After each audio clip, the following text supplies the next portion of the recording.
Imagine living in the American colonies during the middle of the 18th century. The colonies are growing. Ships are arriving at busy ports. Merchants are trading goods. Farmers are producing crops. And thousands of people are building new lives along the eastern coast of North America. For many colonists, life still feels connected to Britain. They are British subjects. They recognize the king. They follow British traditions. And they are protected by the power of the British Empire. But across the Atlantic, Britain has a serious problem. Money. Britain has been involved in years of expensive wars. One of the most important conflicts was the 7 Years' War. The war lasted from 1756 to 1763. It was fought across different parts of the world, involving several major European powers. Britain eventually emerged as one of the strongest powers in the world. But victory came with a price. The British government had borrowed enormous amounts of money to fight the war. The national debt had increased dramatically, and now British leaders had to find a way to pay for it. There was another problem. Britain believed that the American colonies had benefited from the war. British troops had fought against French forces in North America. The British government argued that the colonies should help pay for the cost of defending the empire. From the British point of view, this seemed reasonable. The empire had spent money protecting its territories. The colonies had received military protection. Therefore, Britain believed the colonies should contribute financially. But many colonists did not see the situation in quite the same way. They already paid local taxes. Their colonial governments collected money for roads, courts, local administration, and other expenses. They also believed they had traditional political rights. For generations, colonial assemblies had played an important role in approving local taxes. So when Britain began introducing new taxes directly affecting the colonies, many people became uncomfortable. The issue was not simply the amount of money. It was the question of authority. Who had the right to tax the colonists? Could Parliament in London impose taxes on people living thousands of miles away? The British government believed the answer was yes. Many colonists increasingly believed the answer was no. At first, this disagreement was still manageable. But Britain continued introducing new measures. And one of the first major examples was the Sugar Act. The relationship between Britain and the colonies was about to change. In 1764, Britain introduced the Sugar Act. The law was designed partly to raise revenue and strengthen enforcement against smuggling. It placed duties on certain imported goods, including sugar and molasses. To British officials, this was part of managing the empire. But colonial merchants were concerned. Taxes and stricter enforcement could make trade more expensive. Merchants feared losing money. Colonists also worried about the larger principle behind the law. If Parliament could impose one tax today, what would stop it from imposing another tomorrow? That question became even more important in 1765. That year, Parliament passed the Stamp Act. The Stamp Act placed a tax on many printed materials used in the colonies: newspapers, legal documents, licenses, pamphlets, and other printed items. The tax required certain documents to carry an official stamp. The law affected many different parts of colonial life, and resistance spread quickly. Colonists organized protests. Merchants discussed boycotting British goods. Political groups formed. Public meetings became increasingly common. The opposition was not only about money. It was about representation. Colonists asked why Parliament was taxing them when they had no elected representatives sitting in Parliament. This produced the famous phrase, "No taxation without representation." The phrase captured a larger political argument. The colonists were not necessarily saying that they should never pay taxes. They were arguing that taxes should be approved by representatives chosen by the people who had to pay them. Their colonial assemblies already had elected representatives. So many colonists believed those assemblies should have the authority to approve internal taxation. British officials disagreed. They believed Parliament represented the interests of the entire British Empire. From their perspective, the colonies were part of the empire. Therefore, Parliament had the authority to legislate for them. This created a fundamental disagreement over the meaning of representation. British leaders believed the colonies were represented indirectly. Many colonists believed representation needed to be direct. The dispute became increasingly intense. In the colonies, public protests grew. In some places, people threatened officials responsible for enforcing the Stamp Act. Stamp distributors resigned. British goods were boycotted. Colonial representatives met to discuss their response. The resistance became so strong that Britain eventually repealed the Stamp Act in 1766. For a moment, tensions appeared to decrease. But the underlying disagreement had not disappeared.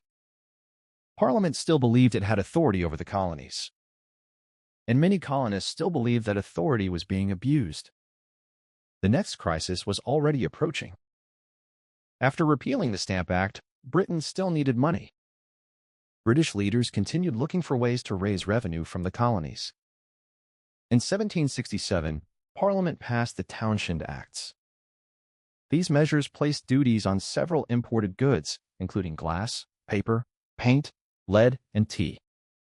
Once again, colonists objected. Merchants organized new boycotts. Colonial newspapers criticized British policies. Political leaders argued that Parliament was violating colonial rights.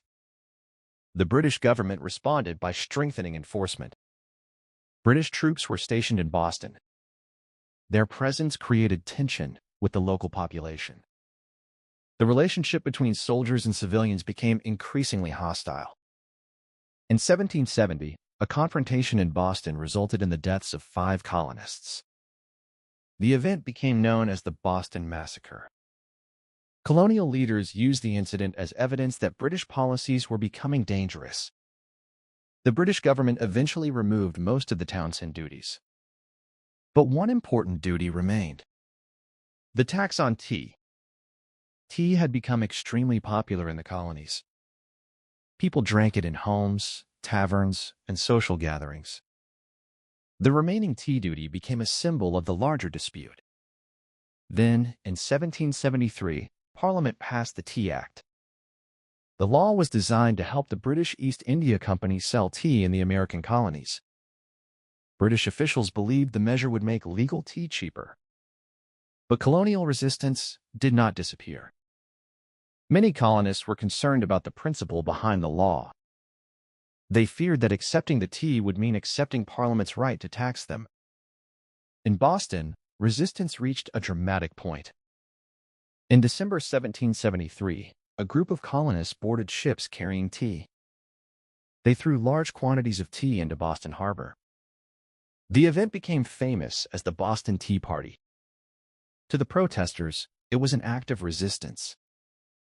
To British authorities, it was destruction of property and a direct challenge to government authority. Britain responded with a series of harsh measures. These became known in the colonies as the Intolerable Acts. The British government wanted to restore order. Instead, the measures helped unite colonial resistance. Other colonies began showing support for Massachusetts. Meetings were organized. Letters were exchanged. Representatives began cooperating more closely. The tax dispute had now become part of a much larger political crisis. The question was no longer simply how much the colonies should pay. The question was whether Britain had the constitutional right to impose these taxes at all. By the mid-1770s, the relationship between Britain and the American colonies had changed dramatically. For generations, the colonies had lived within the British Empire. But the tax disputes had forced colonists to think more deeply about political power. They were asking questions about representation. They were questioning Parliament's authority. They were defending the power of their own colonial assemblies. and they were increasingly communicating with one another. The First Continental Congress met in 1774. Delegates from 12 colonies came together to coordinate their response to British policies. The colonies were beginning to act collectively. Yet independence was still not inevitable. Many colonists remained loyal to Britain. Some hoped that the dispute could be resolved peacefully. Others believed that the king and parliament would eventually recognize colonial rights. But trust was disappearing. The British government believed that resistance threatened the unity of the empire. Many colonists believed that Britain was threatening their traditional liberties. In 1775, fighting broke out at Lexington and Concord. The political dispute had become an armed conflict. The American Revolution had begun. The taxes that had once seemed like financial measures had become symbols of something much larger. They represented a struggle over political authority. The British government believed that maintaining imperial control was necessary. The colonists increasingly believed that their own political institutions should have greater authority. In 1776, the colonies took the final step. The Declaration of Independence announced that they considered themselves free and independent states. The old relationship with Britain was being rejected. The argument that had begun with taxes had grown into a revolution. Looking back, it is important to understand that the American Revolution was not caused by one single tax. The Sugar Act did not create independence. The Stamp Act did not create independence. The Townshend Acts did not create independence. And the Tea Act alone did not create independence. Instead, these measures gradually increased tension. Each new law raised questions about representation. Each protest created a stronger political movement. Each British response made the relationship more difficult. Slowly, the colonies moved from disagreement to resistance. From resistance to confrontation. And from confrontation to revolution. The story of taxation therefore became the story of political power. Who could make the rules? Who could collect the money?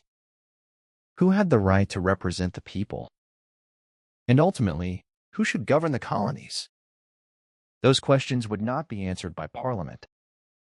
They would be answered on the battlefield and in the political declarations that followed. The British Empire had tried to strengthen its control over the American colonies. Instead, its attempts to raise revenue helped create a movement that would eventually break the colonies away from the empire. 13 colonies that had once lived under the British Crown were becoming a new nation. And one of the most important steps on that journey began with a simple question. Who has the right to tax us?